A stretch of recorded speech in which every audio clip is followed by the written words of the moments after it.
Hey everyone, in this video I'll show you how to see your liked videos on Pinterest. If you're new to the channel, please consider hitting the subscribe button down below.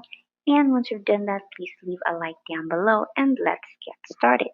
I will show you on how the way to see the liked videos on Pinterest. Now in this page, you can see videos and photos on the Explore page. And you might click on a video and click on the heart button on the lower left corner.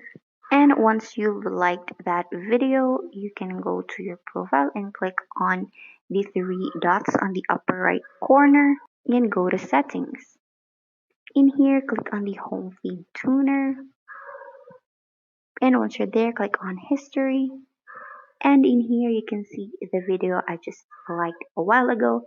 And you can also see the rest of the photos and videos that you like.